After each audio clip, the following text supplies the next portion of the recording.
Você teme que o Corinthians fique nas mãos do Palmeiras na rodada final? O objetivo, claro, é o mais rápido possível chegar na frente. Você acha que pela rivalidade o Corinthians, se não chegar até a penúltima partida como líder, ele corre o risco do Palmeiras, que não tem nada a ver com a história, não criar uma certa dificuldade para os seus rivais? Garrafa, entendo a tua colocação, mas eu não quero julgar, porque estou julgando aí caráter de pessoas. Quando a gente fala que pode haver, de alguma forma, uma negligência de um, tá? A gente está falando de caráter de pessoa, de idoneidade de clube, de história de clube. E aí a coisa transcende. Eu não quero fazer julgamento, sei que tem, antes de qualquer coisa, o lado pessoal. Eu só vou pegar um exemplo. Eu sou um cara que tem uma porrada de defeitos. Não sou exemplo para uma série de coisas. Agora, em 2005, nós estávamos, e eu gosto de pegar esse exemplo, o Corinthians foi jogar contra o Botafogo à mercê do rebaixamento, nós não conseguimos mais Libertadores. Eu peguei todo o grupo do Corinthians e disse assim, ó, nós vamos adiantar as férias depois desse jogo contra o Botafogo. Porque se eu estivesse do outro lado, dependendo de resultado, eu gostaria que as equipes todas se mobilizassem. Então eu vou fazer com os outros aquilo que eu gostaria que fizessem comigo. Nós fomos jogar contra o Botafogo lá e nós vencemos 2-1. Tem uma confusão, se vocês lembrarem. Depois eu dei férias. Não dei férias antecipadas. Porque os outros jogos não tinham esse caráter decisivo. Então eu tinha, e o grupo tinha, e o grupo respondeu todos. Inclusive atletas que não estavam com contrato para o outro ano, que era o caso do Fábio Baiano, jogou aquele jogo. Então eu não quero fazer esse tipo de julgamento. Em relação àqueles jogadores que estavam sendo perseguidos pela torcida, Danilo, Alessandro, eu vejo que você tem aproveitado bastante, o Alessandro permanece como titular e o Danilo tem entrado muito durante os jogos. Você teve alguma conversa especial com esses jogadores, que eles são tão úteis e de uma maneira tão injusta foram perseguidos por parte da torcida do Corinthians? Tu vê como é importante, o grupo vence.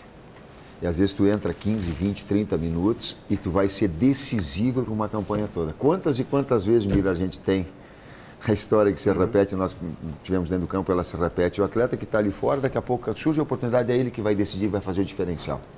Danilo entrou bem demais hoje.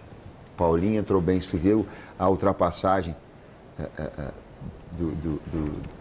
do Alessandro, ele dá o tempo, ele conduz, dá o time da jogada para no momento fazer a ultrapassagem. Quando o Marlos entrou, você meteu o Danilo e o Danilo anulou o Marlos, que era uma arma forte do São Paulo. O lado esquerdo estava saindo, colocando o Danilo mais para o lado direito para dar contenção na saída do Wagner, na saída do Souto. E você chegou a ter uma conversa particular com esses jogadores que estavam sem confiança e criticados pela torcida? De uma maneira geral. Quando eu falava, às vezes não era só eles, assim, nós temos que buscar confiança. Eu falei com a maioria dos jogadores e com a comissão técnica toda do pessoal, o Fábio, nós precisamos resgatar a confiança. E sem confiança tu não desempenha. Eu digo aqui, ó, não tem resultado. Uma coisa que traz confiança é resultado. A outra é ter um bom desempenho. Bom desempenho gera confiança. Bom treinamento gera confiança. Eu digo, eu preciso... Esqueceu agora, vamos trabalhar. Na época do Adilson se ouvia muito e também agora se ouve muito, os jogadores do Corinthians em determinado momento dizem, não, nós corremos pelo Ronaldo. Porque é importante, referência, dar bola, a gente sabe todas as qualidades do Ronaldo. Ele pode estar acima do peso, aquele negócio todo, mas ele é um fator desequilibrante, sem dúvida. Então, é assim? O time corre pelo Ronaldo? Vou fazer um comparativo com o Miller. O Miller mudou as características ao longo do tempo. O Ronaldo mudou as características. Ele mudou de velocidade para o pivô. O Ronaldo faz pivô, a bola entra nele, se infiltrar, ele vai deixar na cara. Ele deixou na cara o Ralf. Então vale a pena correr por ele. Ele faz o pivô tu tem uma ação só de ficar entre os dois zagueiros, sair para fazer uma movimentação. E às vezes até pelos lados, né? Até pelos lados. Qual é a preocupação que o Ronaldo ainda gera na comissão técnica? Primeiro, é um dever de justiça. O Ronaldo, ele estava pronto comigo. Eu tive a felicidade de poder escalar só. Exato. Então, antes ele estava impossibilitado de jogar. Segundo, eu lembrei uma parte da pergunta, que quem me ajudou na transição, a direção do Corinthians, o Dr. Mário Gobi, o presidente Sanches, me fizeram assim, ó, o Fábio, o Fernando da comissão técnica, abriram com todas as informações, me sentindo no segundo dia, eu me sentia, não em casa, a força de expressão, eu me sentia à vontade para trabalhar. Isso te dá, tu consegue desenvolver com uma naturalidade maior. O Tite... Não, só sobre o Ronaldo, que desculpa. ele não concluiu. E do Ronaldo, o que se busca com ele é da vontade dele, da permanência. Eu tinha uma atenção hoje, não preocupação. Primeiro, quantificar a carga. Precisa ser professor de educação física, ser técnico, senão tu vai dar um trabalho, tu vai desgastar o cara, porque ele não vai estar em condição do jogo. Às vezes a gente acha que é muito fácil, não é assim. No próprio treino da sexta-feira ele foi preservado, né, Tite? Você estava lá. Eu tenho cargas de trabalho, aí ele jogou na qual eu tenho que ver, aqui, eu posso dar para o Elias uma carga e precisa, diferente da dele. Então, vai se ajustando, até porque nós estamos chegando no final da temporada, para que ele tenha condição de suportar. E aí, então, o próprio jogo lhe permite a ele, com o Dudu, com o trabalho desenvolvido, uma condição de estar o tempo todo. Mas a ideia é permanecer. E hoje eu tinha uma atenção, tanto é que chegou aos 35, eu falei com ele, digo, como é que tu está? Você pensou em tirar? Sim. Aí ele fez, não, tá bem, digo, então centraliza só, eu quero que ele centralize para ser o pivô, para que a bola chegue na frente. Que aí é a experiência dele. Aí é aquela coisa de entrar, de vir pela curvinha, pelo caminho mais curto, claro, né, por inteligência. Você acredita que o Cruzeiro possa chegar no estádio do Pacaembu, jogando aberto contra o Corinthians, buscando o resultado? Acredito sim que as equipes que elas têm, essas 5, 6 equipes que estão na frente do campeonato, eu acrescento aqui, não são as 9, 10 equipes primeiro do campeonato, elas têm a naturalidade de jogar dentro ou fora de casa. Da mesma maneira. Quase que da mesma Mas maneira. seria bom se ele muito atacar, diferente. né, Tite? Oi? Seria bom É aí se que eu ele queria atacar, chegar. né? Não, é dos dois lados. Uma grande equipe que ambiciona o título, ela não abre mão de agredir adversário.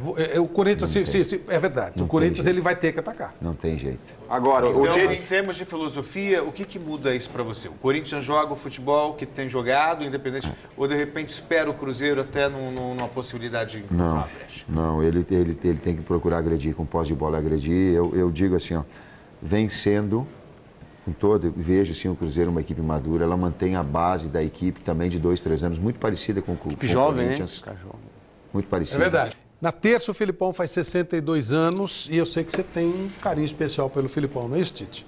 Tenho um agradecimento a ele, tenho um agradecimento à família dele, porque eu ia encher o saco dele quando ele já era técnico e eu estava iniciando a minha carreira, ia lá e pedia para ele, Filipão, como é que tu faz o teu trabalho tático?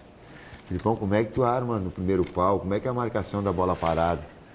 Aí ligava para casa dele, ia lá encher o saco dele para que eu pudesse ter algum elemento, subsídio que eu pudesse ir lá no interior, lá no time da segunda divisão, de alguma forma trabalhar. E então, ele explicava, tinha paciência com você? Sim, eu tenho. Mas por que você conhecia ele? Você foi jogador dele?